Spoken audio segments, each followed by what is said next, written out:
Hey guys, tonight we begin with the world behind the veil, the life of an Ottoman harem concubine. Often reduced to rumor or fantasy, the reality was far more layered, one of power, politics, beauty, and brutal competition, all housed within the gilded walls of the imperial palace. So, before you get comfortable, take a moment to like the video and subscribe, but only if you genuinely enjoy what I do here. And let me know in the comments where you're tuning in from and what time it is. It's always fascinating to see who's joining us from around the world. Now, dim the lights, maybe turn on a fan for that soft background hum, and let's ease into tonight's journey together. You've just woken up in the Topkapi Palace harem. The good news? You're surrounded by silk, satin, and scented rosewater. The bad news? You are also surrounded by 200 other concubines, all of whom may or may not want to outshine you, out-scheme you, or in some cases, outlive you. You blink awake on a cushioned divan that looks like it was hand-stitched by blind angels using golden thread, because it probably was. You'd think this would feel luxurious. It doesn't. It feels like pressure. Constant, velvety pressure. A bell rings. Not for prayer, but for grooming. You have exactly 10 minutes to prepare your face to look naturally flawless, which is Ottoman for paint it like a Renaissance oil painting and smile like you enjoy it. There's rose oil for the skin, crushed pearls for your cheeks, and enough kohl eyeliner to write a love letter across your eyelids. Mascara? Invented by disappointment and applied with a twig. Privacy? Never heard of her. You share your chamber with women who may love you like sisters or plot your downfall like middle management villains. Gossip travels faster than letters. Alliances form over pomegranate seeds. Betrayals begin with a hairpin left in the wrong place. And the scent? Imagine a jasmine-scented fog bank mixed with anxiety, incense, and the eternal hope of catching the Sultan's eye. If Chanel ever released a perfume called Ambition and Claustrophobia, this would be it. You rise, smooth your embroidered caftan, hand-washed by a servant girl who's 12 but somehow already hates you, and head toward morning roll call, where senior eunuchs decide which concubines get summoned to the Sultan's attention. It's like a beauty pageant, except the prize is existential terror. No, you can't leave. Yes, someone is always watching. And your survival hinges on remaining fascinating, fragrant and fertile. Welcome to your day in the Ottoman Imperial Harem, where your first waking breath is a power play, your smile is strategy, and your bed is softer than freedom. And it only gets weirder from here. Welcome to the hammam, the steam-filled spa where imperial politics happen naked. You might assume the bathhouse is for hygiene, and technically you'd be right. But here in the harem, it's also where alliances form, rivalries simmer, along with your pores, and everything smells faintly of lavender, lemons, and passive aggression. The concubines file in like graceful ghosts wrapped in embroidered silk towels. You do the same, pretending this isn't the most intimidating nudity you've ever experienced. The senior women float through the marble chamber like swans, dangerous, territorial swans with better skin than you'll ever have. Attendants scrub you down with what feels like love, but is actually a loofah soaked in vengeance. Your skin tingles. Your dignity retreats. You try not to make eye contact while being exfoliated within an inch of your past life. You learn quickly. The bath is more than a bath. It's a surveillance chamber in disguise. Everyone's watching. Not openly, but subtly. Who is sitting with whom? Who's whispering? Who's laughing a little too hard at the Valid Sultan's niece's joke? You don't speak much. Because you're new. Speaking too soon in the hammam is like trying to open a chess match by flipping the board.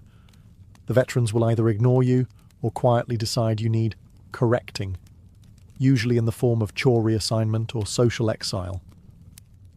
That being said, the hammam is your first glimpse of the harem's soft power. You hear tales, always half-whispered, of women who rose not just by catching the Sultan's eye, but by knowing the right bath attendant, the right older concubine, the right story to share at the right steamy moment. It's also the only place in the palace where secrets accidentally fall out, usually between splashes of water and scented soaps. You learn which concubines are favoured, which ones haven't been summoned in months, which eunuch allegedly dropped a love note. Scandalous. All this, overheard while someone is scrubbing your elbows like they're angry at them. You leave the hammam pink, polished, and 12% more paranoid than when you entered. Congratulations, your skin is radiant. Your mind? Permanently fogged by heat, jasmine, and the politics of proximity. If you thought the harem was all silk pillows and flutes playing in the distance, adorable. Really.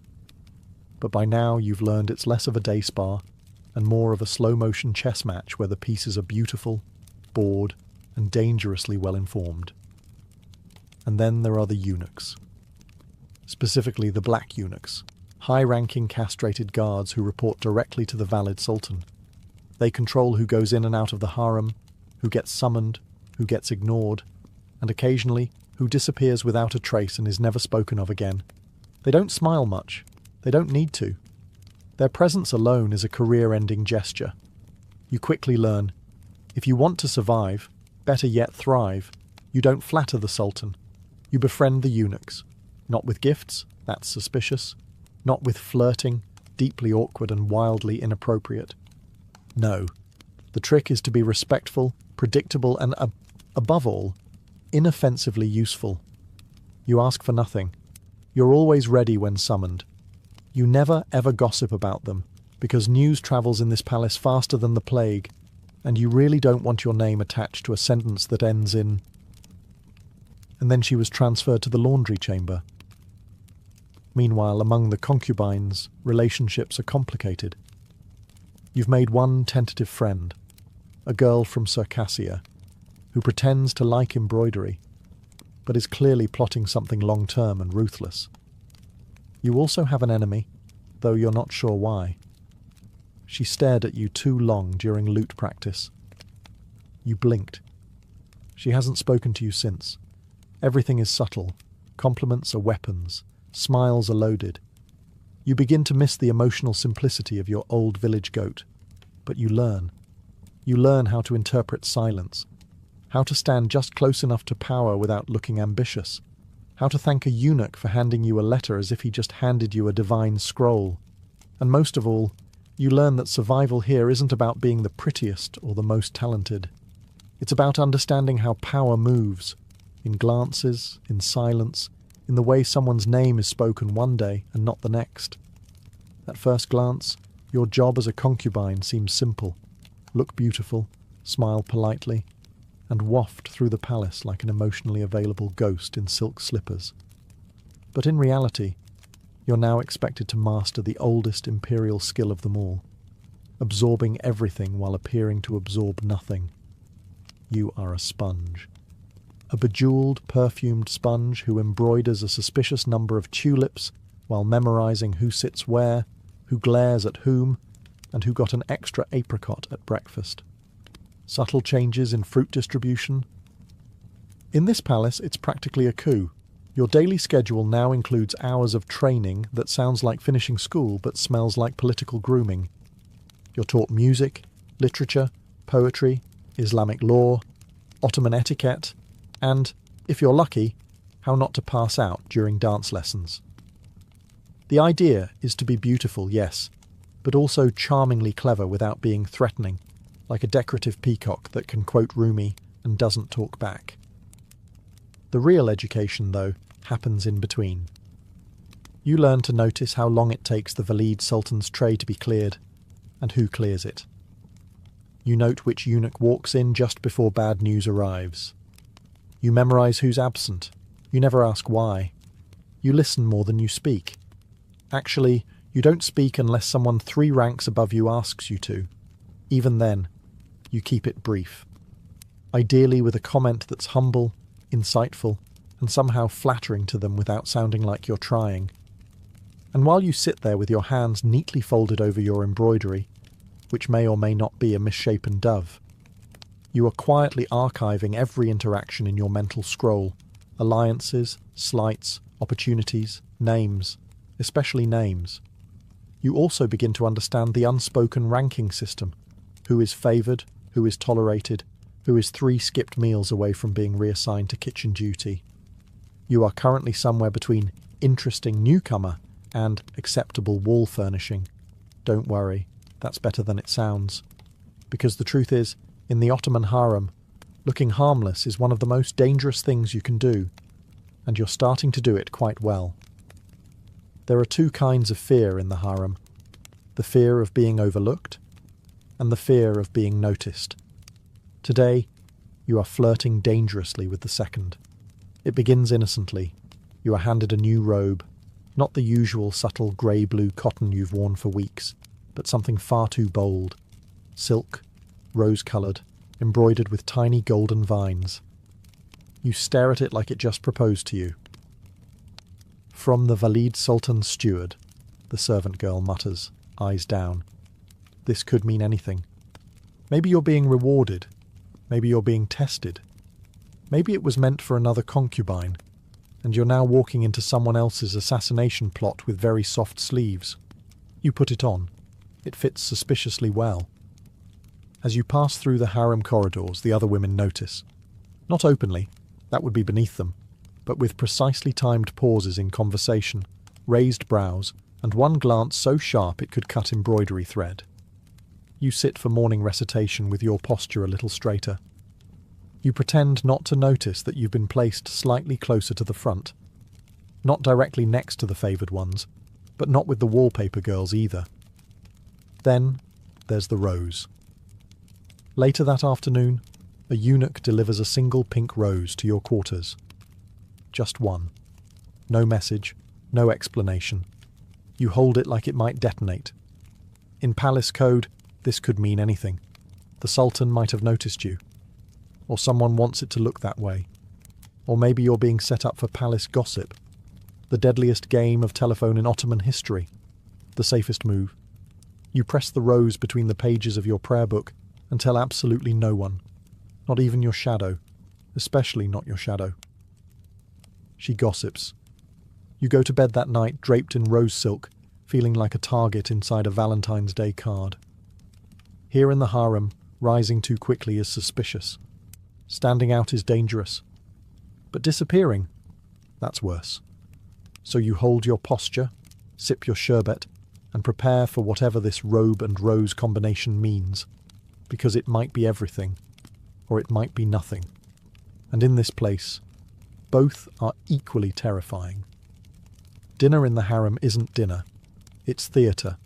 Competitive, highly seasoned theatre, where everyone wears silk and pretends they're not sizing up their enemies between bites of stewed lamb. You enter the great dining chamber and take your seat, not too close to the centre, you haven't earned that, and not too far in the shadows, you're not invisible yet. The seating arrangement is an ever-shifting map of status. One week you're near the lute player who knows everyone's secrets. The next, you're next to a woman who hasn't spoken since 1572. The food arrives on trays carried by silent eunuchs. Bowls of saffron rice, pomegranate-studded pilaf, grape leaves, sweet sherbets in crystal glasses, all of it delicate, flavourful, and somehow emotionally threatening. No one rushes. That would be vulgar. You nibble slowly, gracefully, like someone who doesn't even really need food because she is nourished by poetry and intrigue alone. Conversations are hushed. Nobody laughs too loud unless they're trying to send a message. I'm confident enough to be cheerful in this snake pit. You nod politely. You smile just enough. You do not, under any circumstance, ask for more bread. Hunger is weakness. So is gluttony. Also, someone might be watching to see if you take 2 figs. You catch eyes with another concubine across the table. She's new.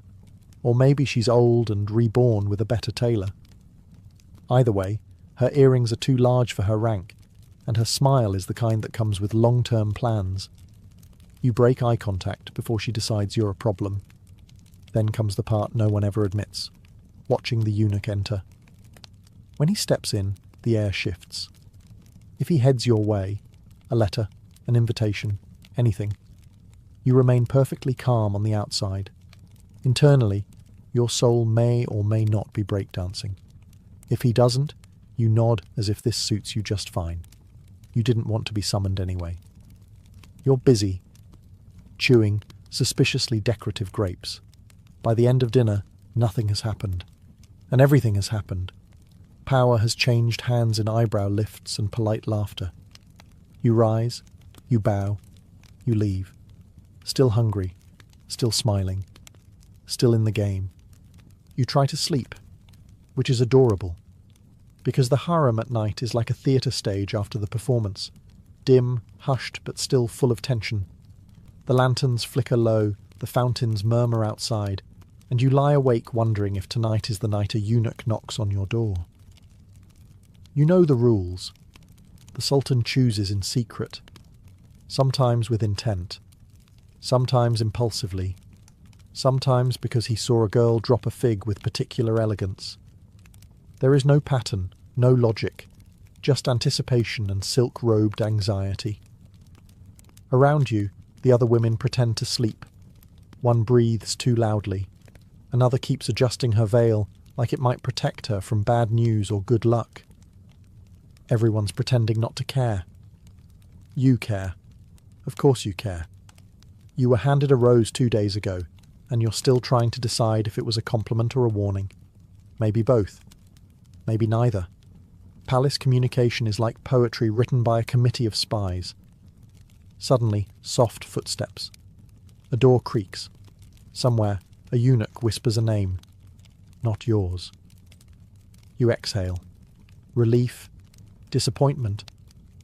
A cocktail of both served in an emotional silver goblet. You roll over and close your eyes, only for your mind to start staging imaginary conversations with the Sultan, in 3 different languages, all of which you're still learning. You dream. But not of home. That place is blurry now.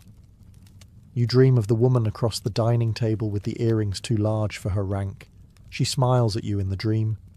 You wake up certain she wants you demoted, exiled, or at the very least stuck in lute lessons for the rest of your natural life.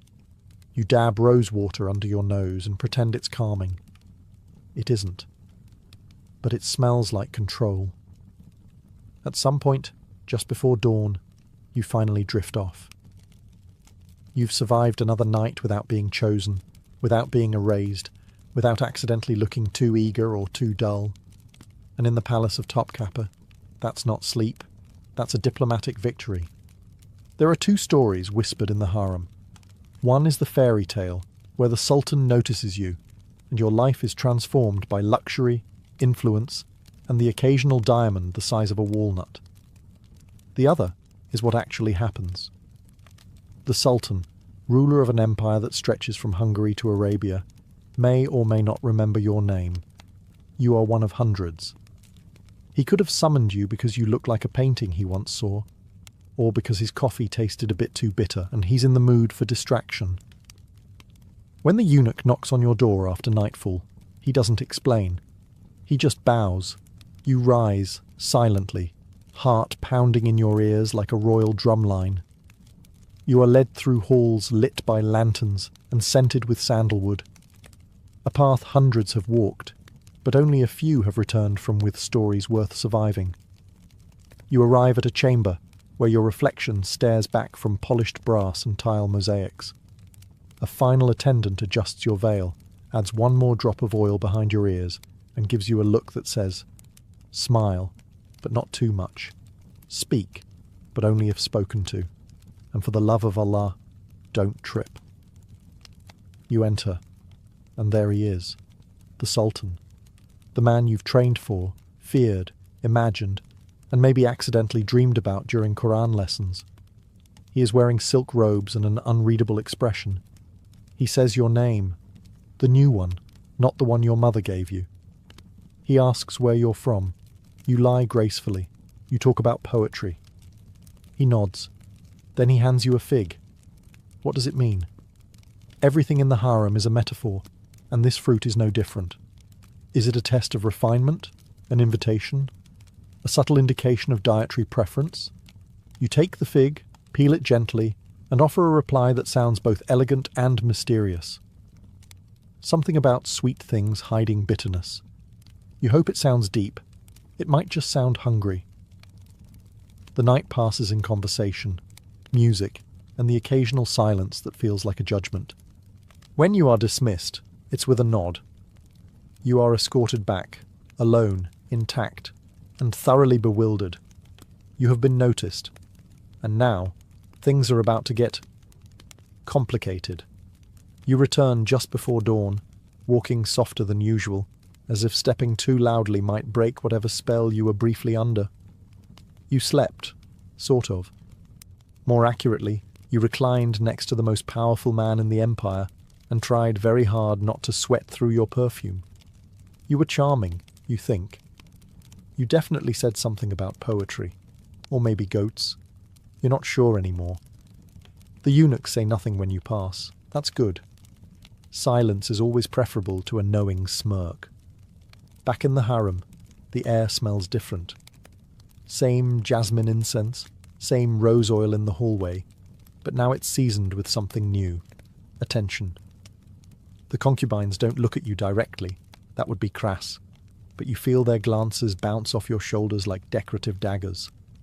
At breakfast, your seating has changed, a little closer to the centre. Not too obvious, but enough to say, she might be relevant now. Your sherbet is slightly colder than everyone else's. It's the little luxuries that reveal everything. You're still you, still technically low in rank, still expected to attend lessons, still responsible for folding far too many embroidered towels. But now you're under surveillance. Not by the palace guards, by everyone else.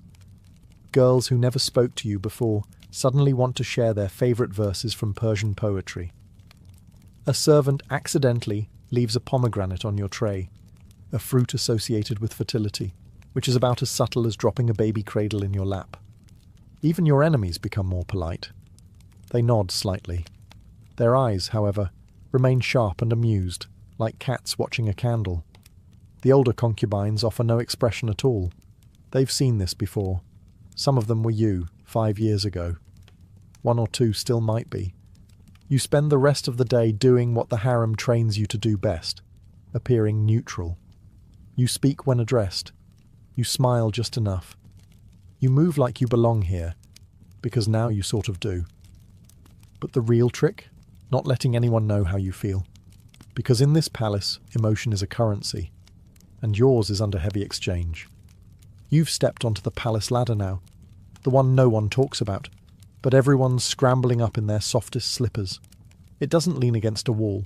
It floats, shifts, and sometimes snaps in half under the weight of ambition. The first step, survive the attention. Your name, your new government-issued Ottoman name, is whispered more often now. Not loudly, of course, just enough that you begin to feel like a character in someone else's play. One day, you're complimented on your embroidery by a concubine who previously thought you were part of the furniture. The next, you're offered fig paste by someone who'd rather poison you than promote your breakfast. You decline, politely. You've also been reassigned to a new chamber. It has 2 extra cushions, better lighting, and a mirror that doesn't distort your face into a medieval fresco. That's not generosity. That's a signal. You're rising. Slowly. Like steam in the hammam. Visible, fleeting, and occasionally scalding. And so begins the dangerous balancing act, known as strategic modesty. If you act too pleased, you're arrogant. If you act too humble, you're manipulative. If you trip on your robes and faceplant into the prayer mat, okay, that's just unfortunate, but they'll still talk about it. The Valide Sultan, the mother of the Sultan and CEO of all that glitters, starts to notice you. Not directly, of course, but her steward now nods at you in the hallway. That's basically an endorsement, or a warning, possibly both. Meanwhile, your peers begin dividing into categories: the friendly opportunists, the silent threats, and one terrifying girl who seems to live entirely on melon and revenge. You learn to navigate them all, with smiles that say, "I respect you," and eyes that whisper, "But I will absolutely outlive you." Pearls appear on your caftan one morning, small ones, at the collar, a gift, or a test, Or just pearls. You wear them carefully, like armor with excellent luster. Every gesture matters now. How you walk, how you bow, how long you hold someone's gaze. This isn't flirtation. This is diplomacy. In slippers, you're climbing, gently, carefully. And if you fall, the floor is paved with other girls who once had pearls too. There are moments in palace life that make your pulse trip over itself. Being summoned by the Sultan is one. Being noticed by the Valid Sultan, that's a different league entirely. She doesn't just run the harem. She is the harem. Architect of alliances, keeper of traditions. Benevolent grandmother one moment, political thunderstorm the next. And today, she looks at you. Not a passing glance. Not a polite acknowledgement. A full, direct, measured look. The kind of look that suggests she knows where you came from, where you're going, and how you chew your melon slices. You respond the only acceptable way. You panic. Internally. Externally, you bow with mechanical precision, lower your gaze just enough to show respect, but not subservience, and immediately begin questioning every outfit you've worn in the past month. Later, a steward arrives with a message. You are invited to assist with one of the Valide's charitable sewing projects. Translation: she wants to observe you in a room full of older, sharper women who can detect ambition at 500 paces. You arrive on time. Not too early. That's desperate. Not too late. That's suicidal. She sits surrounded by cushions, embroidery hoops, and the kind of silence that dares you to speak first. You don't. You thread a needle and pretend this doesn't feel like a job interview disguised as domestic servitude. The other women chat. Politely. The Valida listens. Occasionally, she asks a question. Where were you educated? What's your favourite surah? Have you ever met anyone who truly understands politics? You answer carefully, gracefully, as if your entire future depends on it. Because it does. At one point she smiles, not at you, near you. Which is basically the same thing. When it's over, you bow again and exit with the calm of someone who has no idea whether they've just been promoted or marked for reassignment to towel duty. Back in your chamber, your roommate stares at you like you've just returned from riding a dragon. She looked at you, she whispers. You nod, smiling faintly. You don't say it aloud, but yes. And you're still sweating. There's a knock at your chamber door. Not the gentle knock of a friend, or the impatient tap of a eunuch carrying towels. This one is deliberate, the kind of knock that comes with consequences. A message is handed to you. You are invited to a private tea by one of the Sultan's favoured consorts. Her name is whispered through the harem like a lullaby sung with a knife in it. She is powerful, poised, and, depending on who you ask, either your best chance at survival or the reason girls disappear mysteriously during lunch. You accept. Of course you do, because saying no in the harem is about as effective as throwing a fig at a cavalry charge. You dress with mathematical care. Not too extravagant. She might think you're challenging her. Not too plain. She might think you're insulting her. You settle on elegance with plausible humility and add a hairpin that says, I'm competent, but not plotting in yet. The tea room is small, perfumed, and intimidatingly silent. She sits alone, reclining like someone who invented reclining.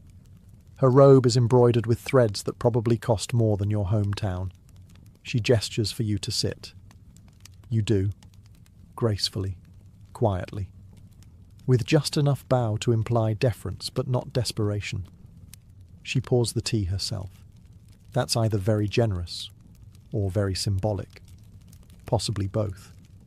What follows is a masterclass in veiled threats and indirect compliments. She tells you she's heard, you've caught the attention of some influential eyes. She says it like you've accidentally adopted a stray panther. She smiles when you respond. You do not know if she likes your answer or if she's marking you for later. You talk of poetry, music, and carefully palace routines. She nods often. Occasionally she glances at the door, as if calculating whether you're worth her time or just another chapter in her scrapbook of rising starlets. After the second cup, she dismisses you with a smile that could launch or sink a career. You return to your chamber exhausted and slightly unsure whether you've been recruited, warned, or subtly claimed. Either way, someone very important now knows your name, and that is both your greatest asset and your newest liability. By now, you've learned that words in the harem are like spices, used sparingly and always with purpose. Say too much, and you're exposed. Say too little, and you're forgotten. But if you say just enough, and let silence do the rest, that's when you become dangerous. Today's lesson begins in the music chamber, where a group of senior concubines gathers to discuss poetry, philosophy, and, let's be honest, each other. You are invited to sit in, not speak, sit. A test disguised as hospitality. You arrive on time, offer the required courtesies, and fold yourself neatly into the corner like a well-mannered napkin. You sip your sherbet. You nod occasionally. You look interested, but not eager. You laugh softly at one joke, just enough to seem human. And then it happens. One of the elder women turns to you and asks a question. Not a trap. Not yet. Just a simple inquiry about your thoughts on a Rumi verse. But you know what this is. They're not testing your taste in poetry. They're testing your timing. You pause, long enough to seem thoughtful. Not so long that it looks like you're scrambling for a safe answer. Then you say something that sounds reflective, reverent, and, above all, vague. They nod. They are satisfied. You've passed. Later, you are asked again, this time about the Valid Sultan's new charitable initiative. You say nothing critical. You compliment the elegance of the idea without claiming to understand the politics behind it. You use words like humbling and visionary. You are playing verbal chess with invisible queens. The truth is, most power in the harem is held in silence, in the glance that lingers, in the smile that doesn't quite reach the eyes, in the pause before someone replies, where everyone leans in, just slightly, to see which direction the wind is blowing. You leave that room, having said less than a dozen sentences. And somehow, your name is on 3 more lips than it was yesterday. You're not just surviving now. You're learning to glide, wordlessly, precisely, and beautifully, through a world where stillness speaks louder than declarations. And the walls, they're still listening. You find a gift on your pillow. No note, no signature. Just a small velvet box tied with a ribbon the colour of dried rose petals and possibly veiled judgment. You open it slowly, as one opens anything in the harem, halfway expecting perfume, halfway expecting scorpions. It's jewellery. A delicate bracelet inlaid with turquoise and gold filigree. Beautiful, elegant, alarming, because nothing here is ever just a gift. You scan the room. Your roommate raises an eyebrow. She does not ask questions. She's either very polite or very invested in plausible deniability. The bracelet is, undoubtedly, expensive. Too expensive for a casual trinket. Not quite royal enough to be from the Sultan. Which narrows it down to someone wealthy, calculating, and interested in controlling the narrative. Or you. You wear it. Of course you do. That's the game. By mid-morning, the rumours begin. She received a gift, someone whispers at the fountain. From whom? Someone else replies. She didn't say, comes the answer, which in this place is the same as saying everyone should assume the worst or most interesting option. You maintain your expression, a calm mix of modesty, confusion, and mild boredom. Meanwhile, your internal monologue is doing cartwheels through every past conversation, searching for enemies, allies, and anyone with a taste for turquoise. By lunchtime, the gossip has mutated. You've allegedly received a secret message, a hidden proposal, and an heirloom passed down from the Valid Sultan herself. All untrue, all dangerously believable. Then comes the whispered warning. A servant girl, low-ranked, easily ignored, drops your tray and mutters, "Careful who puts things in your hand when they can't say it to your face." You thank her, because that's what you do when someone warns you indirectly of possible sabotage while pretending to be clumsy. You keep the bracelet on, but you sleep with it tucked under your pillow, just in case. In the harem, a gift is rarely a gesture of affection. It's a test, a leash, a label, or a gentle reminder that your name is being spoken in rooms you haven't entered yet. And sometimes the most dangerous thing you can wear is not a smile, but proof that someone wants to claim you. One morning, just before the call to prayer, you're summoned. Not by a eunuch, not by a servant, but by a letter, sealed in the imperial blue wax, delivered with no explanation, just a glance that suggests everything is about to change. You sit alone as you read it. The script is elegant. The offer is clear. You are to be elevated, moved to more private quarters, closer to the sultan, closer to the core of the palace, and further from anonymity. It is on paper a promotion. But here in the harem, a promotion is just a prettier word for exposure. Accept, and you step into the world of real influence. Politics, intrigue, the possibility of bearing a royal child, of becoming a consort, maybe even the sultan's favourite. It's what some women dream of. It's also where women vanish. You have until sunset to reply.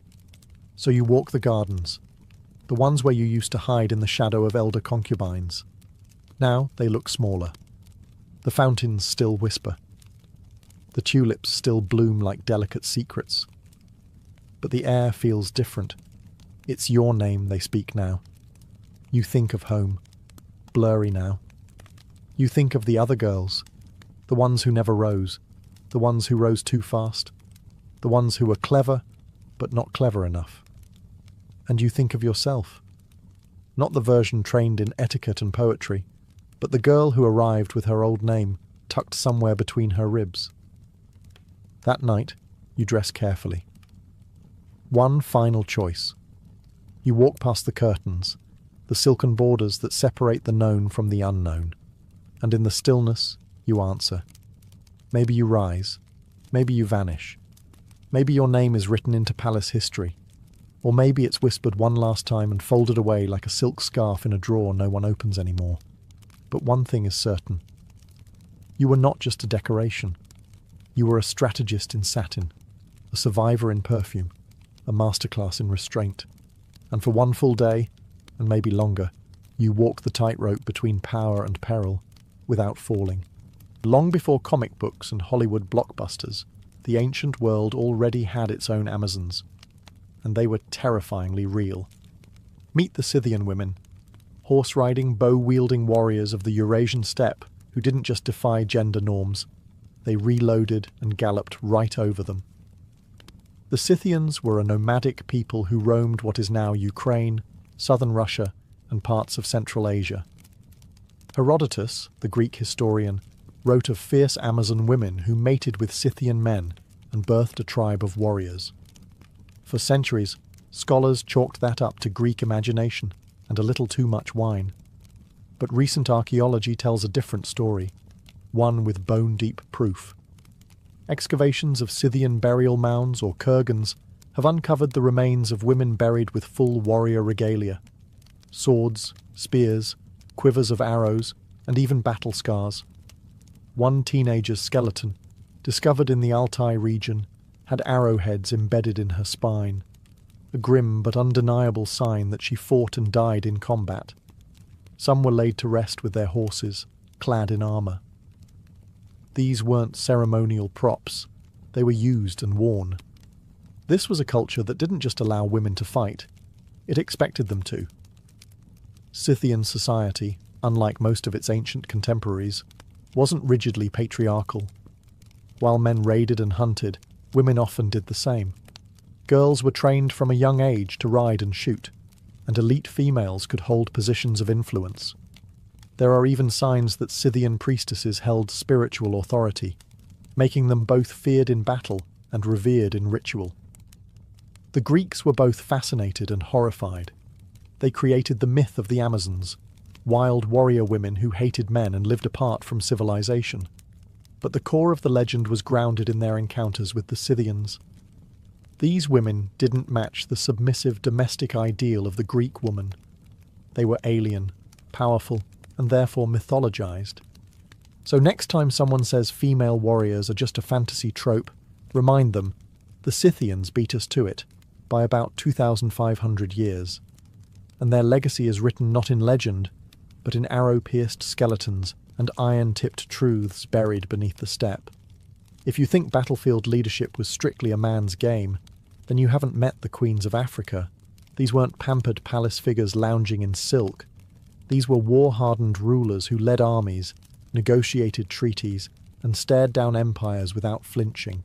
And they didn't just participate in warfare, they redefined it. Take Queen Amanirenas of Kush, for example. In the 1st century BCE, the Roman Empire, fresh from annexing Egypt, made the tactical error of trying to extend its grip further south into Nubia. Amanirenas, a one-eyed queen who had already fought in battle, had other plans. She rallied her people, launched a series of counterattacks, and even captured Roman forts. One statue of Augustus? She had it decapitated and buried under her temple steps. A deliciously unsubtle message. Eventually, Rome backed off and negotiated peace. That's right. One of the most powerful empires in history was forced to make nice with a one-eyed warrior queen, and she wasn't alone. Across Africa, female leaders often doubled as military commanders. In the 16th century, Queen Amina of Zazzau, in what is now Nigeria, led cavalry raids across Hausa lands. According to oral tradition, she expanded her territory further than any ruler before or after her. Amina built walls around cities, developed trade routes, and more importantly, never let her gender limit her battlefield authority. Her soldiers respected her not just because she was queen, but because she could probably outfight most of them. Further south, the kingdom of Dahomey was protected by the Agoji, an all-female military regiment the French later nicknamed the Dahomey Amazons. These were not symbolic guards. They were frontline fighters, trained from childhood in weaponry, endurance, and discipline. They served as elite royal protectors and often led charges in battle. Some accounts even describe them as more aggressive than their male counterparts, possibly because they had more to prove, or maybe because they just enjoyed the job. These women weren't rare exceptions. In many African societies, women were expected to be capable, politically, economically, and militarily. They negotiated with colonizers, resisted conquest, and commanded troops. Their existence wasn't radical, it was cultural.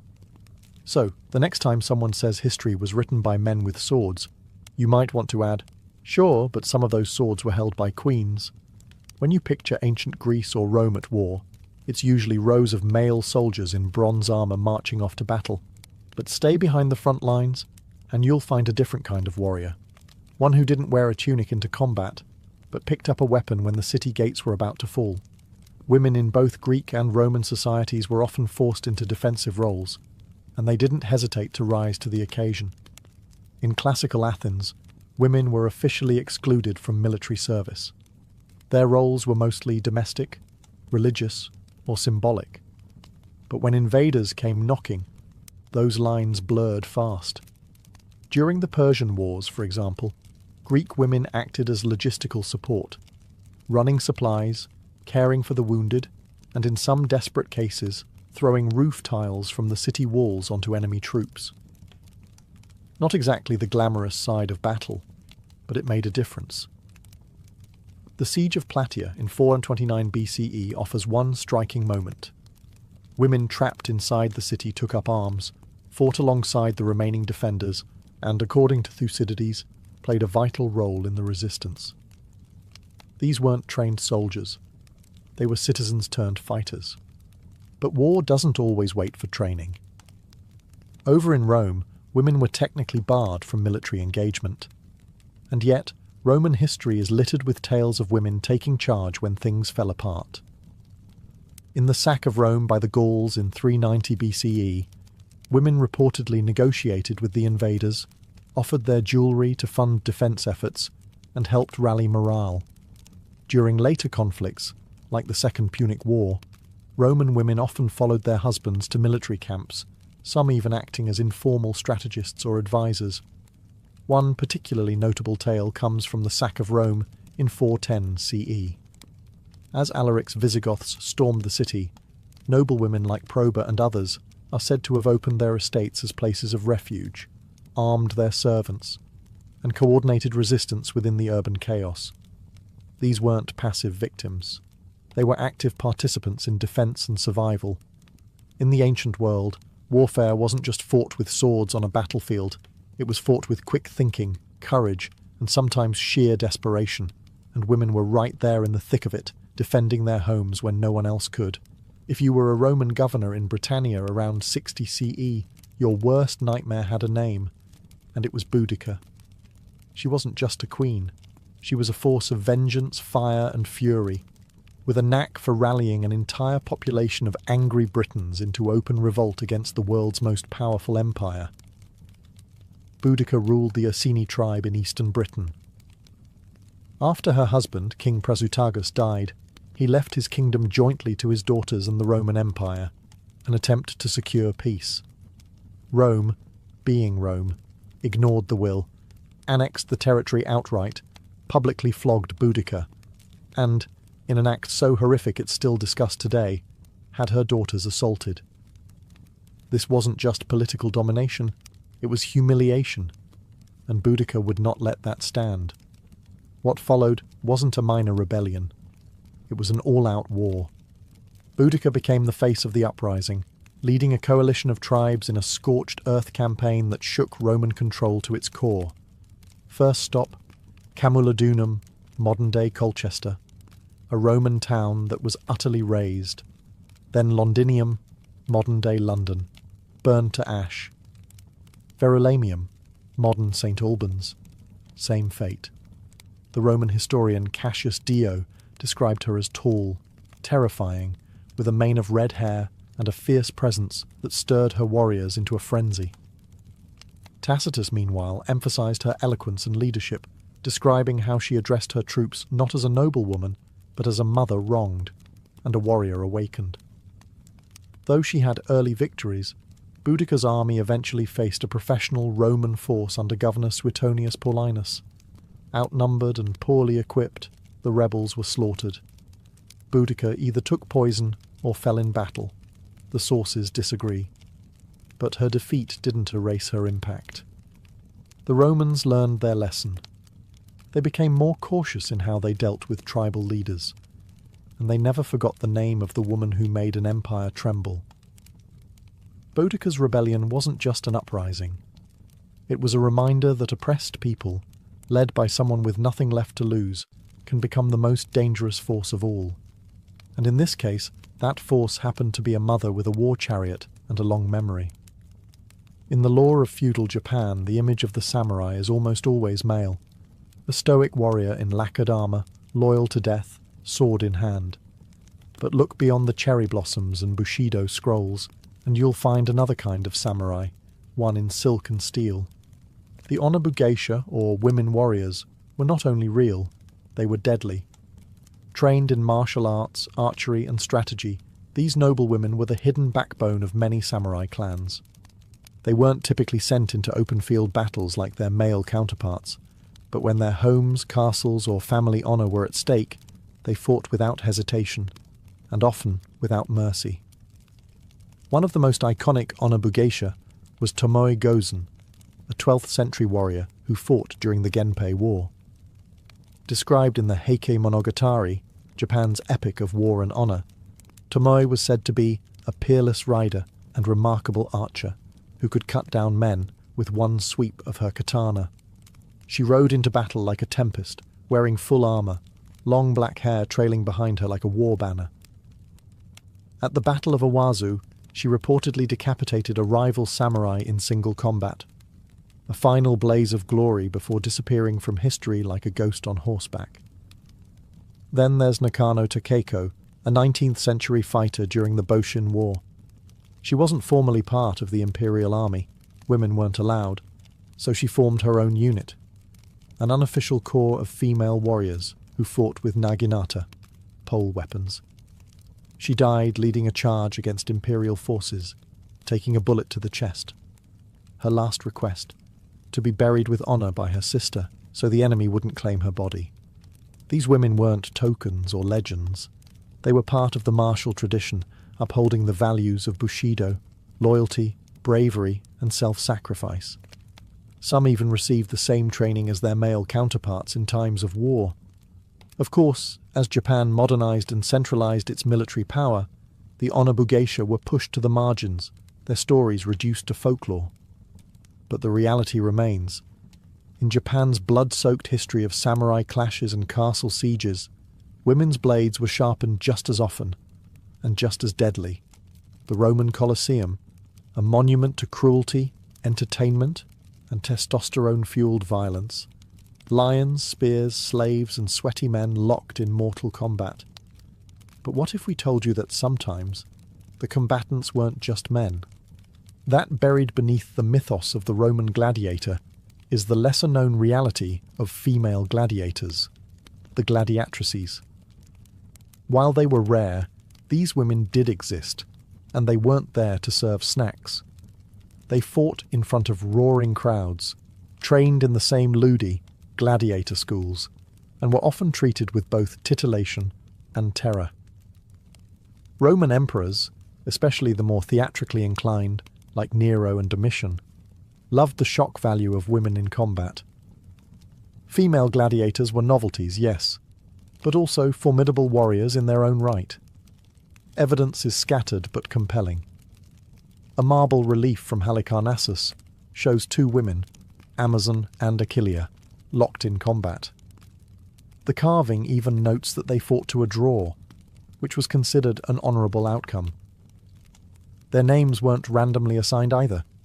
They evoked mythic female warriors, framing these women not as weak imitators, but as ferocious equals. Literary sources also mention them.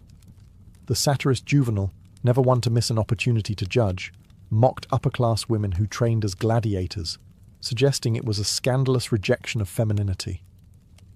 Others, like Suetonius, note that female fighters sometimes appeared in nighttime spectacles, lit by torches and fueled by wine-soaked crowds who weren't exactly there for a thoughtful display of martial skill. But training was real, and the danger wasn't staged. These women fought with swords, tridents, and nets, just like male gladiators, and they bled just as much.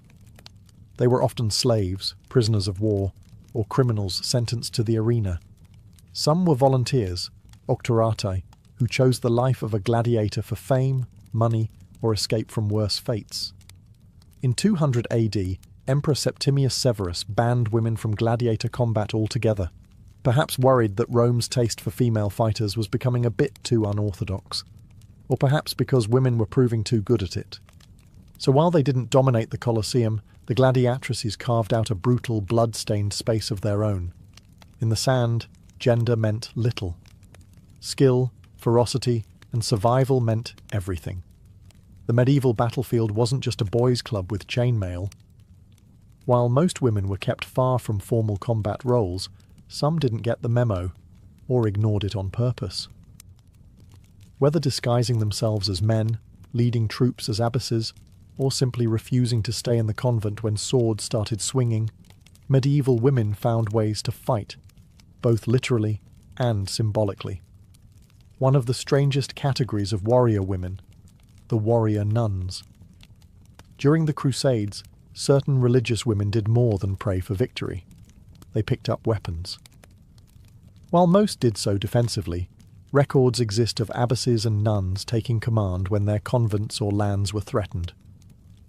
In the 12th century, the abbess of Quedlinburg was a spiritual leader and a military one, commanding vassals in battle as the head of a powerful religious territory.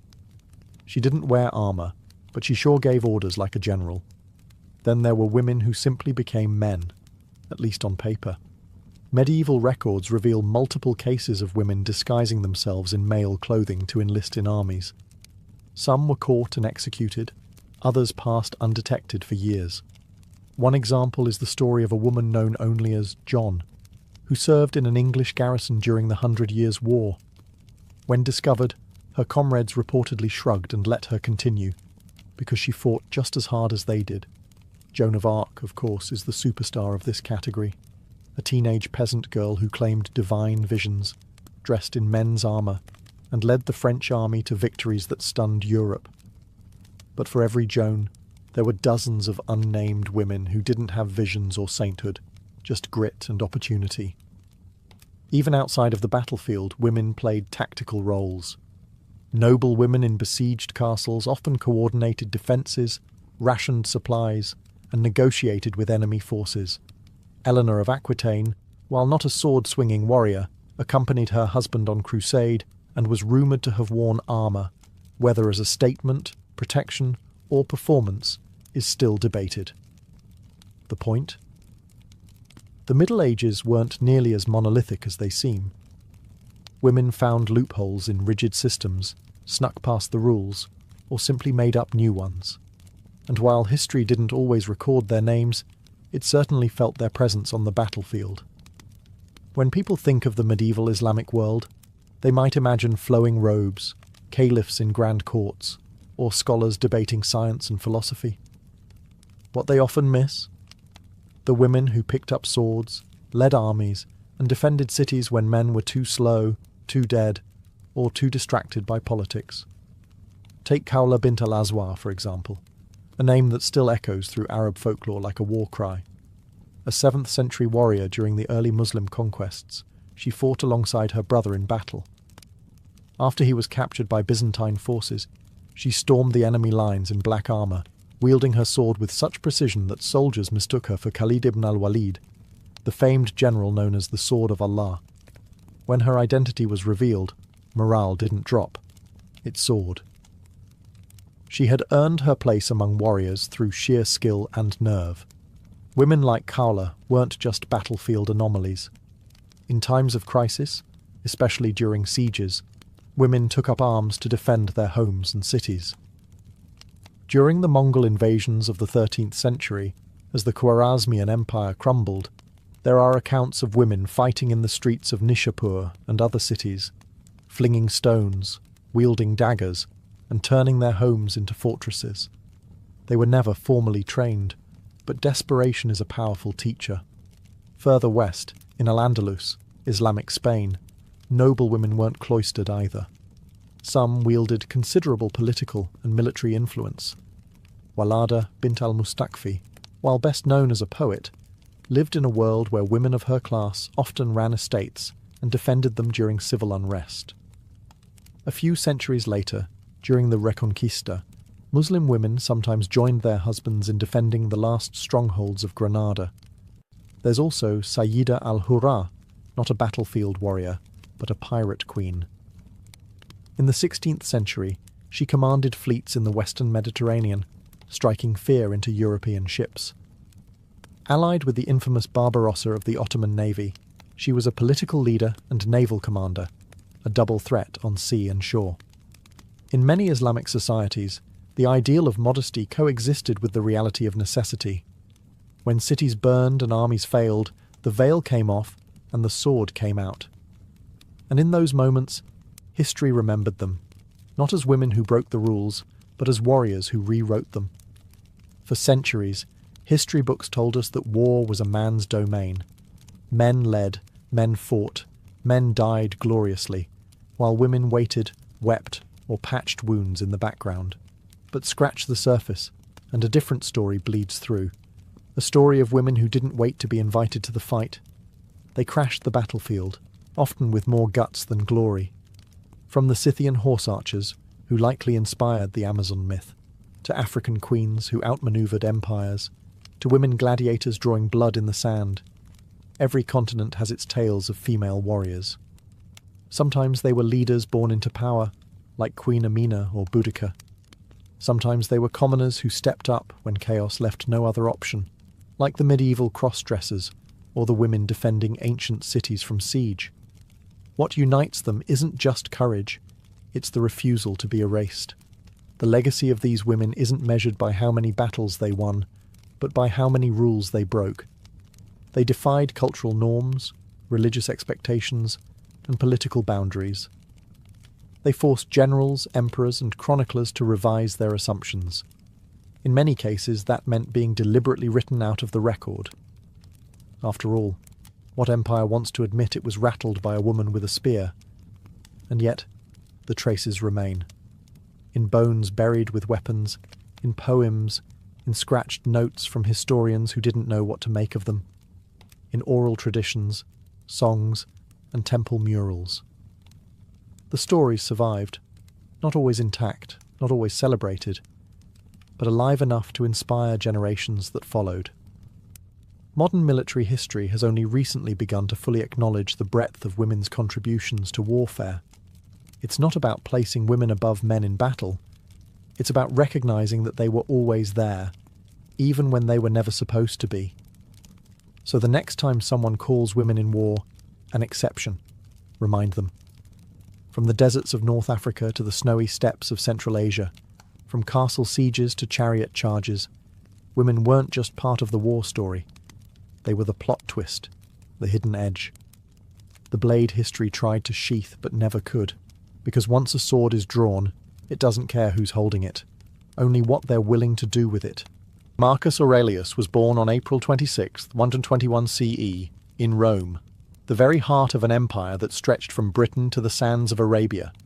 His full name, at the time of birth, was Marcus Annius Verus, and he came from a noble lineage with deep senatorial roots. In other words, he wasn't starting from scratch. His grandfather had been a consul, and his family was rich in both wealth and political connections. But young Marcus wasn't spoiled by luxury. Even as a child, he had a reputation for being unusually serious, quiet, and thoughtful. The sort of kid who probably skipped out on the toy swords and asked philosophical questions instead. The Emperor Hadrian took notice of this moody, deep-thinking child and saw in him something rare: integrity. He nicknamed Marcus Verissimus, meaning most truthful, and marked him out for a future few could dream of. When Hadrian's first choice of successor died unexpectedly, he adopted Antoninus Pius under one condition: that Antoninus would, in turn, adopt Marcus Aurelius as his heir. And just like that, Marcus was on a slow-moving, responsibility-laden conveyor belt toward absolute power. His education was nothing short of elite. Tutors drilled him in Greek and Latin literature, rhetoric and philosophy. But while many young aristocrats treated their lessons like chores, Marcus embraced them with religious devotion, especially Stoicism. He read Epictetus and Seneca not as abstract theory, but as a moral compass. To him, philosophy wasn't an intellectual game, it was a manual for how to live. He started sleeping on a hard floor, wore simple clothing, and practiced fasting. Not because anyone told him to, but because he wanted to toughen his soul. As the years passed under the watchful mentorship of Antoninus Pius, Marcus learned not only governance, but patience. Antoninus ruled with calm efficiency for over 2 decades, and Marcus observed every move, every decision, like a student preparing for a final exam he knew would one day come. Unlike many heirs who lust for the crown, Marcus approached power like a duty he would never escape, one that demanded discipline, self-denial, and above all, moral clarity. In short, Rome wasn't getting a playboy prince. It was preparing to crown a philosopher king. When Antoninus Pius died in 161 CE, Marcus Aurelius finally ascended to the throne, but true to form, he didn't seize it with triumphant fanfare. Instead, he immediately insisted that power be shared with Lucius Verus, his adoptive brother. It was a political move drenched in humility, and also in practicality. Rome was too large, too complex, and frankly too on fire to be managed by a single man, even a philosopher. Lucius Verus was Marcus's opposite in almost every way. Where Marcus was stoic and disciplined, Verus loved luxury parties and gladiator games. Marcus studied philosophy by candlelight.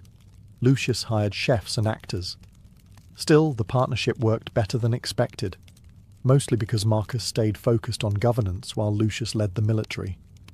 And it's not like Rome was short on military emergencies. Just months into their joint reign, the Parthian Empire, Rome's eastern rival, decided it was time to start some drama. Lucius Verus led the campaign, while Marcus oversaw resources and logistics. The war dragged on for several years but ended in Roman victory. So, win-win, right? Well, not quite. The returning legions brought more than just glory. They carried disease. A mysterious plague, now believed to have been smallpox or measles, swept through the empire. The Antonine Plague would go on to kill an estimated 5 million people, including a large chunk of the Roman military. Cities withered, crops failed, panic spread. And just when things couldn't get worse, they did. Germanic tribes along the Danube frontier saw Rome's weakness and started to push hard against the borders. Rome was being hit from every direction: disease, war, political unrest.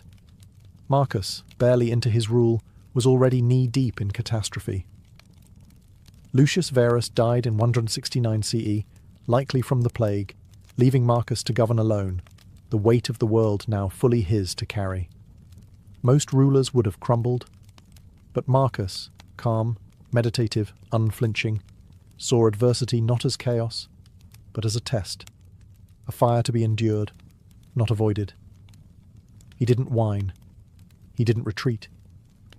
He turned to his stoic principles and faced Rome's unravelling fabric with quiet resolve.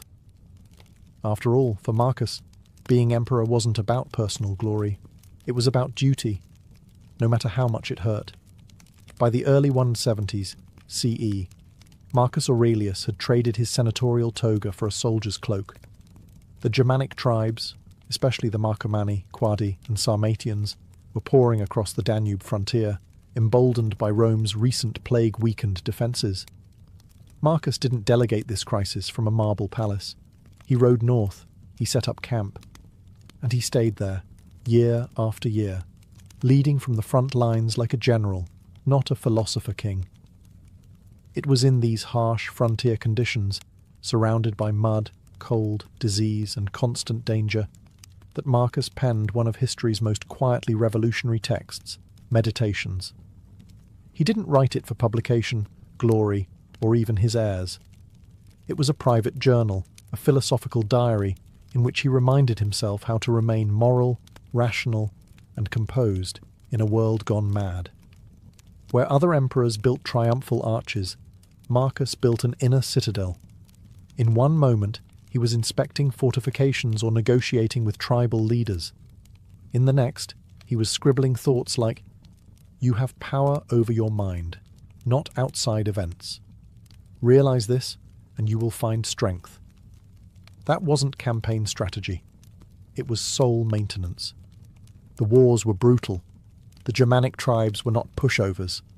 They knew the terrain, used guerrilla tactics, and were desperate.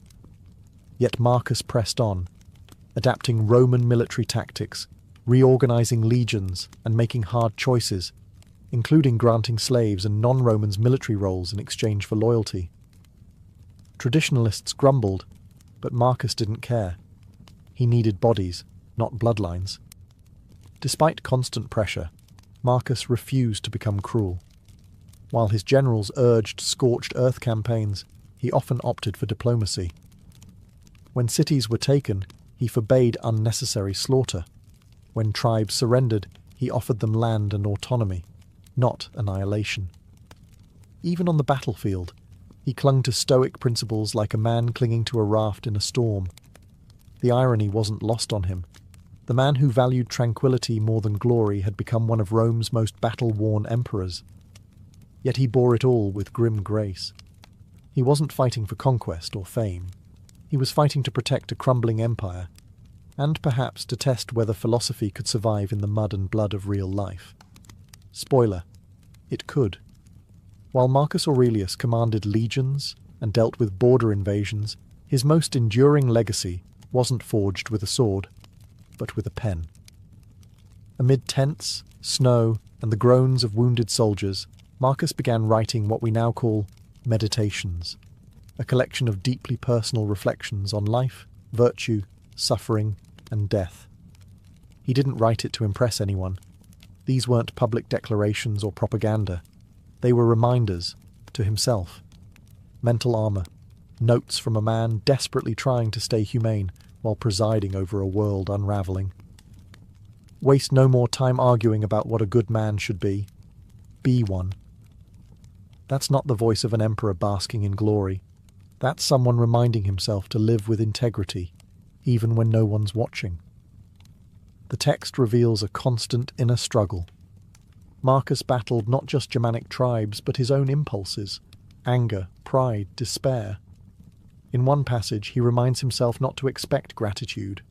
In another, he muses that even emperors are forgotten dust.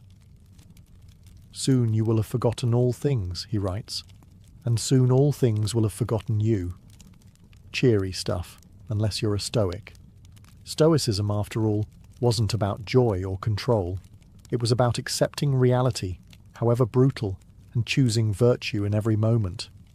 For Marcus, that meant doing his job, showing up, leading justly, not losing his head when plagues and wars spun everything into chaos. He wasn't trying to escape suffering. He was trying to suffer well. Meditations was written in Greek, the intellectual language of the time, and filled with quotes from Epictetus and other Stoic sages. But it's also shockingly modern. Marcus worried about burnout. He advised himself to stay calm around difficult people. He reminded himself that fame is fleeting, pleasure is overrated, and death is natural. It's like the original self-help manual, minus the smiling influencer and affiliate link. What makes Meditations remarkable is its humanity. Here was the most powerful man in the known world, sitting by candlelight, trying to be decent, and often doubting he was. He didn't preach perfection. He preached effort. The effort to be just, kind, rational, even when surrounded by disease, war, betrayal, and mortality. And that's why his words still resonate today. Because Marcus didn't just rule Rome, he ruled himself. While Marcus Aurelius was busy managing invasions and maintaining inner peace through philosophy, his personal life was less than tranquil. He married Faustina the Younger, the daughter of Emperor Antoninus Pius, a political union, but one that, at least on paper, seemed affectionate. Together, they had 13 children. 13. But ancient Rome wasn't kind to young lives. Only a handful survived past infancy. Marcus buried 8 of his own children. Just pause and imagine that. A man who daily pondered impermanence in his writings had to live it over and over. While Meditations rarely names these personal losses directly, the tone, sombre, resolute, aching, hints at grief barely held at bay. Stoicism didn't eliminate pain. It just gave him tools to bear it. Then there was the drama around Faustina. Roman historians, often more fond of gossip than facts, accused her of everything from infidelity to treason. Cassius Dio and the notoriously salacious Historia Augusta claimed she had affairs with gladiators, soldiers, and possibly plotted against Marcus. But Marcus never publicly condemned her. In fact, he honoured her memory after her death in 175 CE, with temples, coins, and statues. Either he didn't believe the rumours, or he chose forgiveness over scandal. But family tensions didn't end there. One surviving son, Commodus, was being groomed to rule. And let's just say, Commodus was not his father's son in temperament or philosophy. While Marcus was scribbling meditations on humility and restraint, young Commodus was reportedly more interested in extravagant displays, wrestling matches, and self-glorification. Still, Marcus clung to the Roman tradition of hereditary succession. Despite signs that Commodus might be a dangerous choice, Marcus refused to break with custom. He named Commodus co-emperor in 177 CE, a decision that would cast a long, dark shadow over his legacy. At home and abroad, the pressures mounted. Marcus rarely had a moment of peace, if not from external chaos, then from private heartbreak. But he never abandoned his duties. He continued issuing legal reforms, supporting philosophy, and stabilizing an empire beset on all sides by change and decay. Through it all, Marcus Aurelius remained composed, committed, and, above all, human. A ruler who was constantly tested, not just by the sword, but by the weight of love, loss, and legacy. As if plagues, invasions, and family tragedy weren't enough, Marcus Aurelius also had to contend with betrayal, the kind that cuts deepest when it comes from inside the tent. In 175 CE, a respected general named Avidius Cassius declared himself emperor. This wasn't some obscure provincial revolt. Cassius was the governor of Syria and a man Marcus had trusted with immense military authority. And it wasn't entirely his fault either. A false rumour had reached Cassius. Marcus was dead. Rather than verify the facts, Cassius moved fast. He accepted the imperial title, hoping to seize power before the Senate or other legions reacted. It was a classic case of Roman ambition, running faster than Roman news. The East braced for civil war. But Marcus, he didn't panic. He didn't scream betrayal. He simply began preparing for a march east, not for vengeance, but for reconciliation. Incredibly, Marcus even considered pardoning Cassius. He believed in clemency, in preserving unity above pride. His letters and thoughts show a man determined to prevent more bloodshed, even if it meant forgiving a man who tried to steal his crown. It was the ultimate stoic move, keeping calm, not just in chaos, but in the face of personal insult. But Marcus never got the chance to demonstrate that mercy. Before he could reach the east, Cassius was assassinated by his own officers, likely fearful of what the emperor's arrival would mean for them. His head was sent to Marcus as a gift. Marcus reportedly wept. To Marcus, rebellion wasn't just a threat to Rome's authority. It was a tragedy. It symbolized the weakening fabric of imperial loyalty, the creeping instability that would eventually choke the empire. In the wake of the rebellion, Marcus travelled through the eastern provinces, not with rage, but with ritual.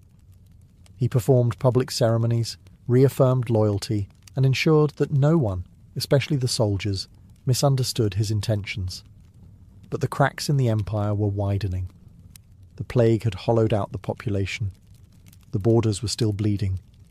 And now even Rome's inner circle had begun to fracture. Marcus saw it all, and still believed in reason, in justice, in virtue. Even as Rome began to unravel at the seams, he tried to stitch it back together, one stoic breath at a time. As Marcus Aurelius approached the end of his life, he wasn't resting on laurels or reclining in a marble villa. He was once again on the frontier, knee-deep in military operations against the Germanic tribes along the Danube. Despite his age and deteriorating health, he returned to the battlefield, because duty didn't retire, and neither did Marcus. The Marcomannic Wars had dragged on for years, draining Roman resources and morale. Marcus knew this wasn't just about territory, it was about survival. The Germanic tribes weren't raiding for sport, they were being pushed south by other migrating groups, part of a domino effect that would eventually lead to the fall of Rome centuries later. But in the 170s CE, Marcus was still doing everything he could to hold the line. He reorganized the frontier defenses, resettled refugee tribes as loyal Roman allies, and continued writing philosophical reflections between campaigns. In one eerie passage from Meditations, he reminds himself, "Do not act as if you were going to live 10,000 years. Death hangs over you." These weren't abstract musings. They were the thoughts of a man acutely aware that his end was near. In 180 CE, while stationed in present-day Vienna, Marcus Aurelius fell seriously ill, likely from the same plague that had haunted his reign. According to sources, he summoned his son Commodus to his side and offered him advice. Whether philosophical, practical, or desperate is lost to history. What we do know is that Marcus died shortly after, on March 17th, 180 CE, surrounded not by senators or scribes, but by soldiers. His death marked the end of what many historians call the Pax Romana, the Roman peace. It also marked the end of Rome's age of philosopher kings, Commodus would inherit the throne, and, spoiler alert, he was no Marcus. Rome's decline wouldn't begin with a bang, but with the quiet closing of Marcus's eyes and the slow unravelling of his legacy. There was no triumphal parade, no grand final speech, just a dying emperor in a cold northern outpost, doing what he always did, enduring, reflecting, and fulfilling his role to the very end. Marcus didn't seek immortality through monuments. He sought it through character, and in that, he succeeded. Marcus Aurelius had spent his life preaching moderation, discipline, and reason. So naturally, the gods handed him Commodus. When Marcus died in 180 CE, he left the empire in the hands of a 19-year-old who seemed less interested in stoic virtue and more in gladiatorial cosplay. Commodus liked to dress as Hercules, battle in the arena, and refer to himself as the Roman Hercules, because humility clearly skipped a generation. This wasn't just embarrassing, it was catastrophic. Under Commodus, Rome descended into decadence, paranoia, and administrative chaos. He alienated the Senate, indulged in lavish spectacles, and executed rivals on a whim. Where Marcus had treated power as a sacred burden, Commodus treated it like a reality show prize. Bread and circuses became the rule of the day, so the question has haunted historians ever since. Why did Marcus, the wise philosopher, the reflective emperor, leave the empire to such a man? Was it blind love? A misjudgment? Or did Marcus, so bound to tradition and the Roman idea of dynastic continuity, feel he simply had no choice? In truth, Marcus had options. He could have chosen a capable general or senator as his successor. He could have broken with tradition, as Emperor Nerva once had, by adopting a worthy heir. But he didn't. He named Commodus co-emperor in 177 CE, perhaps hoping his son would learn by example. Spoiler: he didn't. It's one of the great ironies of ancient history, that the emperor who wrote Meditations, a work of enduring wisdom on human nature, couldn't or wouldn't prevent his own son from becoming the poster child for imperial failure. And Marcus wasn't blind to his son's flaws. There are hints, even in his writings, of disappointment and warning, about flattery, pride, indulgence, all traits that Commodus embraced with enthusiasm. Still, Marcus never disowned him. Whether out of love, obligation, or exhaustion, he passed the torch, and then watched the fire consume the house. Commodus's rule would end in assassination, and his death would plunge Rome into the year of the 5 emperors. It's a bleak postscript to a reign defined by stoic resilience. Marcus had kept the empire stitched together with wisdom and will. Commodus tore it open with ego and spectacle. And yet, perhaps the ultimate stoic lesson lies here too. Even emperors cannot control the future, only how they meet it. Marcus Aurelius died nearly 2,000 years ago, but his influence has never really left us. He was a rare kind of ruler, not just a man of power, but a man of principle. His Meditations, scribbled during wars and sleepless nights, survived the fall of empires, the rise of religions, and the passage of time to become one of the most treasured philosophical texts in history. His legacy is paradoxical. As an emperor, he faced relentless war, plague, rebellion, and personal loss. Yet he remains admired, not for victories or monuments, but for his mind, his restraint, his compassion, his refusal to be corrupted by absolute power. He didn't style himself as divine. He didn't demand worship. He wrote, in plain Greek, how to be a better human. Do every act of your life as though it were the very last act of your life. Even modern thinkers, from statesmen to CEOs, athletes to psychologists, still quote Marcus Aurelius. His words appear on posters, in therapy sessions, in business guides, and in quiet moments of personal crisis. Why? Because he didn't speak like a king. He spoke like a flawed human trying, desperately, to stay upright in a collapsing world.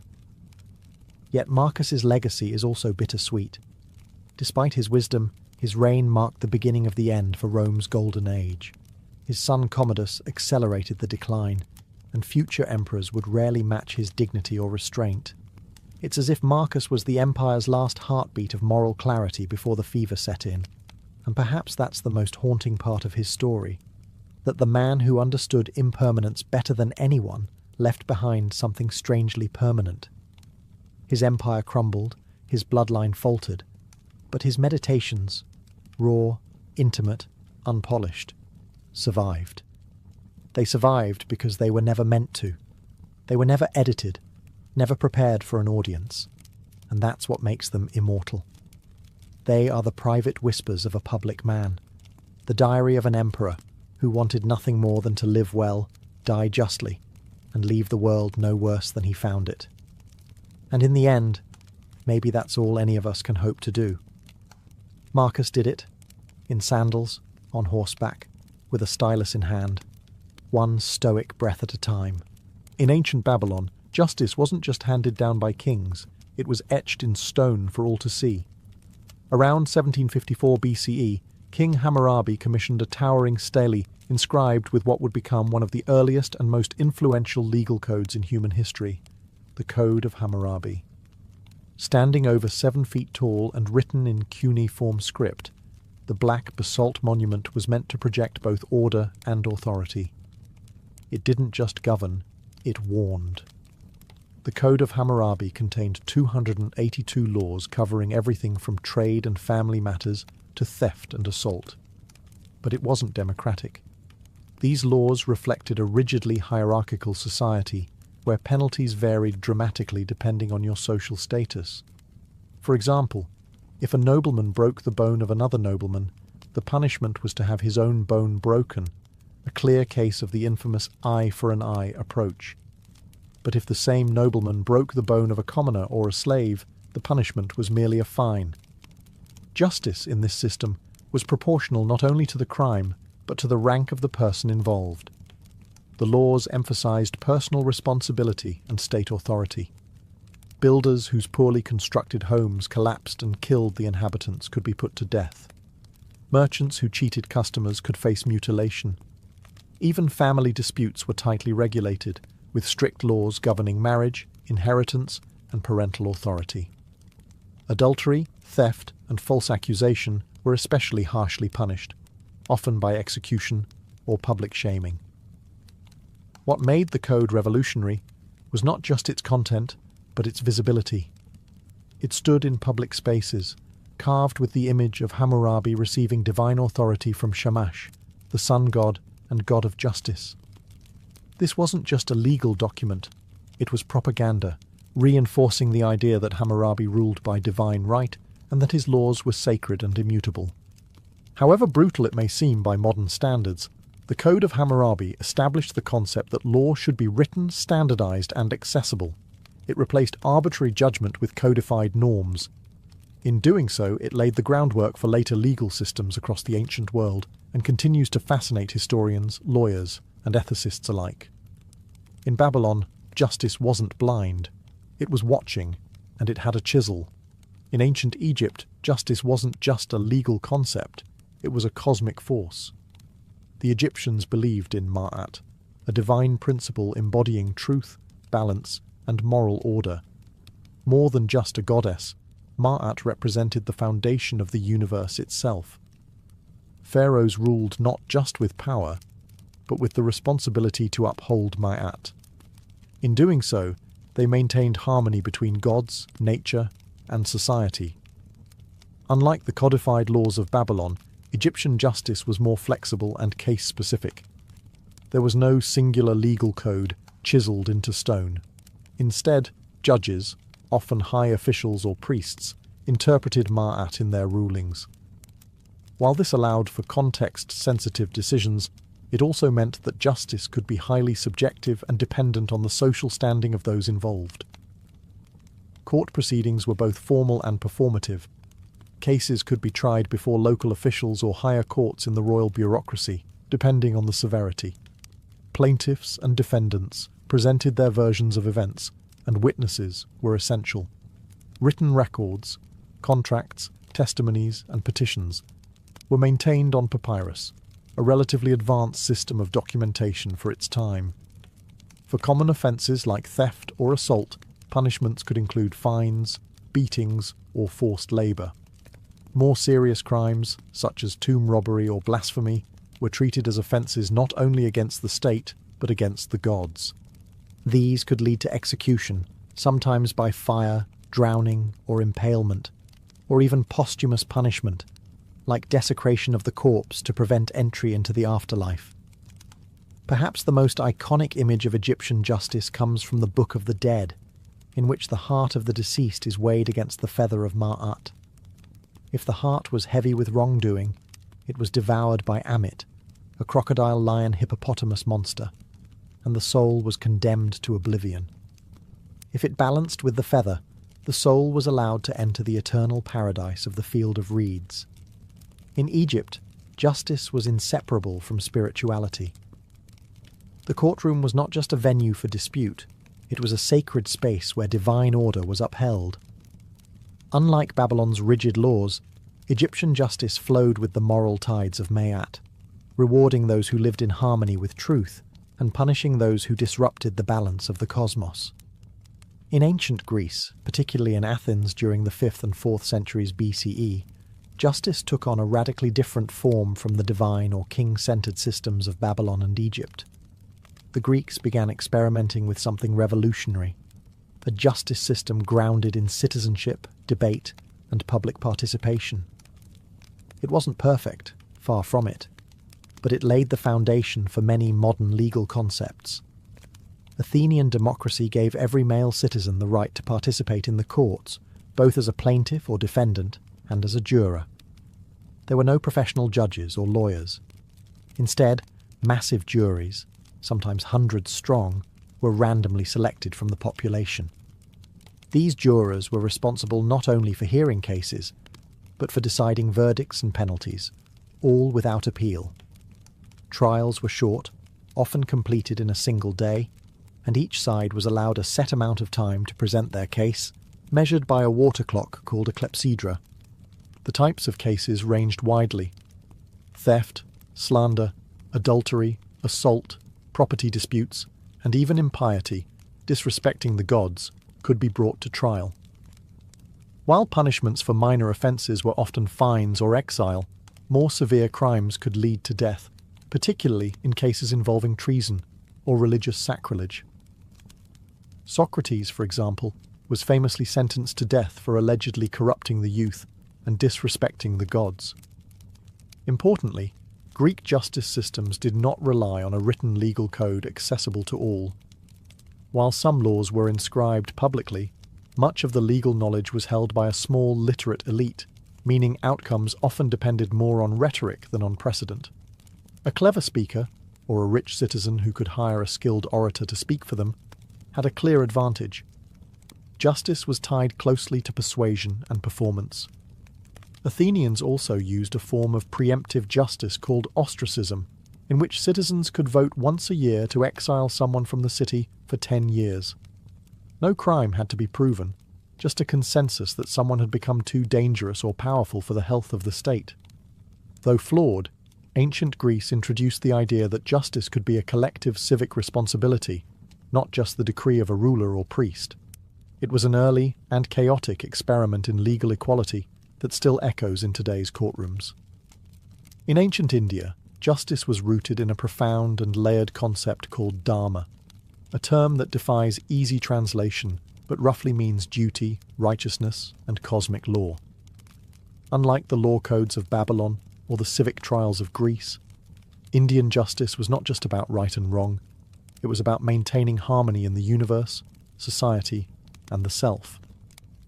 Dharma varied depending on one's age, caste, gender, and stage of life, making justice a deeply contextual and moral affair.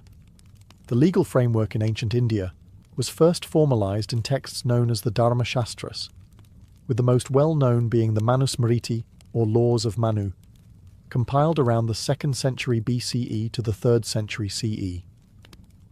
These texts weren't laws in the modern sense, but spiritual and social guidelines that shaped legal thinking for centuries. They defined everything from property rights and inheritance to marriage, contracts and punishments. The caste system was central to this legal vision. Brahmins, priests, kshatriyas, warriors, vaishyas, merchants, and shudras, labourers, were each subject to different rules and penalties. For instance, a Brahmin committing a certain offence might face a fine or temporary exclusion from rituals, while a Shudra committing the same act could be sentenced to corporal punishment or worse. Justice in this system was not blind. It was hierarchical, deeply tied to one's birth. Despite this, Indian justice was not entirely unforgiving. The concept of intent mattered, as did repentance. A wrongdoer could lessen punishment through penance or charity, and judges were encouraged to consider the moral and spiritual state of the accused. Kings often served as the highest judicial authority, advised by Brahmin scholars and ministers, blending divine law with royal decree. Trials could involve ordeals, especially when evidence was inconclusive. These included holding red-hot iron, walking through fire, or retrieving objects from boiling oil, believed to reveal guilt or innocence based on divine will. Such methods were seen as a last resort, not standard practice. Above all, justice in ancient India aimed to restore cosmic balance. It wasn't just about punishing crime, it was about righting spiritual wrongs, correcting social disorder, and guiding souls back toward Dharma. It was a justice system where morality, religion, and law were inseparable. Across the ancient world, when legal systems hit a wall, when evidence was lacking, witnesses unreliable, or accusations unprovable, societies often turned to the gods to decide. One of the most dramatic and terrifying ways this happened was through trial by ordeal, a practice used in multiple cultures, including Babylon, India, and later medieval Europe. The idea was simple but brutal. If human justice couldn't determine guilt, divine justice would intervene through pain. In Babylon, one common ordeal involved throwing the accused into a river. If they floated or survived, the gods had spared them, and they were declared innocent. If they drowned, guilt was confirmed, though inconveniently, the dead could no longer be punished. This method reflected a deep belief in divine oversight, as water was seen as a sacred and impartial force. In ancient India, as outlined in the Dharma Shastras, multiple forms of ordeal existed.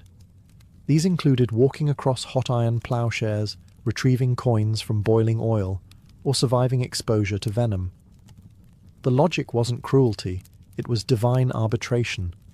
Surviving unharmed or with minimal injury was interpreted as proof of innocence. The gods, it was believed, would not allow the innocent to suffer without cause. Though horrific by modern standards, trial by ordeal wasn't always purely physical. In some cases, it involved oaths taken in sacred spaces.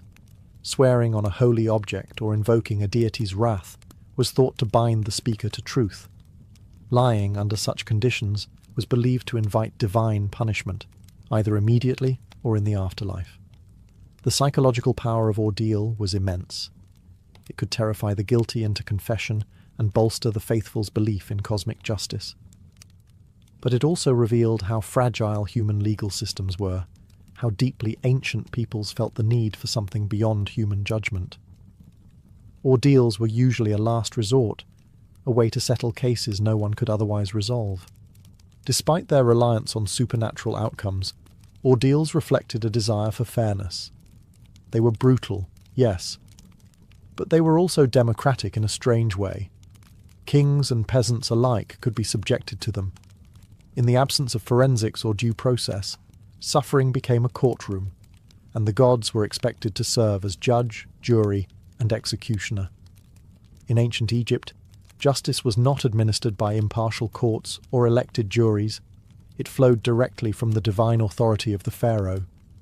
As both king and living god, the pharaoh was seen as the earthly embodiment of Ma'at, the principle of truth, balance, and cosmic order. This meant that maintaining justice wasn't just a political duty, it was a sacred obligation. The pharaoh had ultimate legal authority. His word could overrule any judgment, command the execution of criminals, pardon the guilty, or rewrite laws at will. This concentration of power was justified not through human logic, but through divine sanction. To disobey the pharaoh was to disrupt the harmony of the universe. But the pharaoh didn't govern alone. A vast bureaucratic system extended across Egypt, from royal officials in the capital to local magistrates in provincial towns. These officials acted as judges, scribes, and investigators. Their decisions were guided by royal edicts and the principles of Ma'at, rather than a formal legal code. Written laws were rare and largely case-based, passed down through precedent and scribal training. Courtrooms varied in size and importance. In local villages, disputes might be handled by a council of elders or temple priests. In major cities, formal judgment halls heard complex cases involving property, theft, assault, and inheritance. Proceedings were recorded in meticulous detail on papyrus scrolls, many of which survive today, giving us a rare window into how ancient Egyptians argued and judged. Trials included elements of both testimony and written evidence. Plaintiffs and defendants gave their accounts, often under oath. Witnesses were called, and physical evidence, when available, was considered. False accusations were taken seriously, and if proven, could result in the accuser receiving the punishment intended for the defendant. Punishments varied widely, from restitution and fines to flogging, forced labour, or execution. Crimes against temples, tombs, or royal property were treated with special severity. Yet, the system also emphasised rehabilitation and compensation. In many cases, wrongdoers were given opportunities to make amends, particularly if they confessed voluntarily. What made Egyptian justice unique was its fusion of absolute monarchy and moral expectation. The pharaoh may have ruled with unchecked power, but he was expected to wield it with fairness. In the eyes of his people and his gods, a just ruler wasn't merely feared. He was revered as the guardian of cosmic balance. While divine kings and priestly classes dominated justice in many ancient civilizations, ancient Greece, particularly democratic Athens, took a dramatically different approach. Justice was no longer the exclusive domain of gods and monarchs. It became a public duty, shared and enacted by citizens through councils and popular assemblies. In Athens, the administration of justice rested primarily with two major institutions: the Ecclesia, the citizen assembly, and the Heliaia, a massive popular court composed of citizen jurors. Rather than being handed down from rulers, law and justice were shaped by everyday male citizens who took turns participating in governance. Laws were proposed and voted on by the assembly, while trials were conducted by large juries, sometimes numbering 500 or more, to prevent bribery or manipulation. There were no judges in the modern sense. Instead, magistrates, selected by lottery or popular vote, organised trials and ensured procedures were followed. However, it was the jurors, drawn randomly from citizens over the age of 30, who decided the verdict. With no appeal process and no deliberation room, verdicts were final, and penalties were voted on directly after guilt was determined. This system favoured persuasive speech over evidence. Defendants and plaintiffs had to represent themselves or hire skilled orators to write speeches on their behalf. Rhetoric was everything, and clever manipulation of public emotions could sway the outcome. While this system promoted civic participation, it also meant that justice could be uneven, less about law and more about persuasion. For certain political matters or threats to the state, special assemblies or councils were convened. One famous mechanism was ostracism, where citizens voted once a year to exile anyone deemed dangerous to democracy. No crime had to be committed, just a public consensus that someone's influence was unhealthy. 10 years in exile, no trial, no defence. Despite its imperfections, the Greek council-based system introduced powerful new ideas. The importance of peer judgment, open debate, and the notion that law belongs to the people. It was messy, emotional, and sometimes unjust, but it was also revolutionary. In Greek justice, the courtroom was a stage, the citizen was the judge, and justice was a public performance, one in which every man had a part to play, and where power was held briefly in the hands of the people themselves. In ancient India, justice extended far beyond courtrooms and punishments. It was interwoven with the concept of karma, the belief that every action carries moral weight and spiritual consequence, both in this life and in the next. Unlike the civic trials of Greece or the royal decrees of Egypt, Indian justice emphasized a cosmic ledger, where no wrongdoing escaped ultimate accountability. Karma wasn't a legal mechanism, it was a moral law embedded in Hindu, Jain, and Buddhist traditions. Good actions led to positive outcomes, while bad actions brought suffering, even if not immediately. A thief might evade human justice, but the universe itself would balance the scales. This belief reinforced ethical behavior, even in the absence of enforcement. Still, ancient India did have structured legal systems. The Manusmriti and other Dharma-shastras offered guidance not just for courts, but for individual conduct. They outlined specific duties for each caste and role in society, reinforcing that justice was not a one-size-fits-all model. Kings were expected to rule according to Dharma, and failing to do so could bring spiritual as well as political consequences. Buddhism, which emerged in the 5th century BCE, further deepened the karmic view of justice. It rejected caste-based legal inequality and promoted universal moral principles, non-violence, truthfulness, and compassion. While not a legal code, Buddhist ethics influenced rulers like Emperor Ashoka, who in the 3rd century BCE renounced conquest and reformed his empire around Buddhist values. His famous rock edicts speak of mercy, tolerance, and the moral responsibility of governance. Justice, then, was about much more than trial and punishment. It was about inner purity, intention, and spiritual accountability. A person might escape a king's penalty, but not the consequences of their own deeds. Likewise, a king who ruled unjustly was believed to be storing up suffering for himself in future lives. This karmic understanding of justice created a powerful internalized system of order. It was deeply personal, and for many, far more intimidating than any earthly authority. Whether enforced by law or left to the cosmos, Indian civilization viewed justice not merely as retribution, but as a force for restoring harmony between self, society, and the universe itself.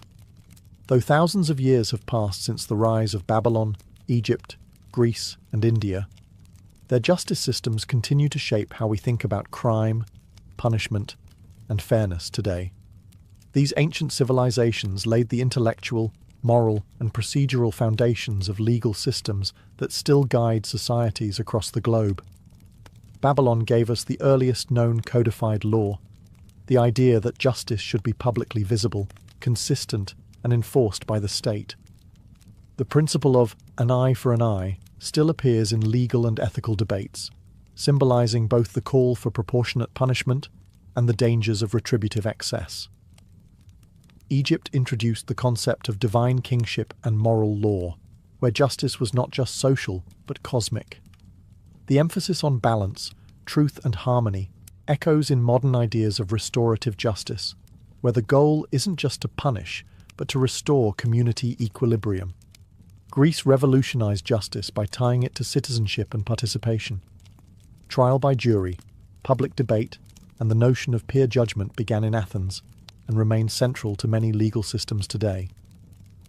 Though imperfect and exclusionary, Greek democracy planted the seeds for legal systems that value public involvement and accountability.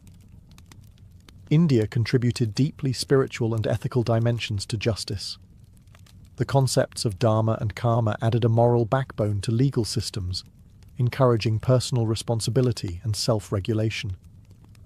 Even today, Indian law reflects a hybrid system where British legal structures coexist with religious and customary laws, demonstrating the enduring power of ancient traditions. These systems weren't flawless.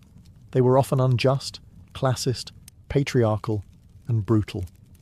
They privileged the elite, punished the vulnerable, and enforced hierarchies. But they also posed essential questions still relevant today. Who gets to define justice? Is it grounded in divine authority, civic consensus, or moral truth? Should law be equal for all, or adjusted for social role? How do we balance punishment with mercy? Modern law may be more humane and structured, but it carries the DNA of these early systems. We still carve laws into stone, figuratively, expecting them to uphold order. We still debate justice in courts, assemblies, and temples of thought. And we still wrestle with the same eternal tension between power and fairness, law and morality, crime and consequence. In many ways, our pursuit of justice is ancient and ongoing.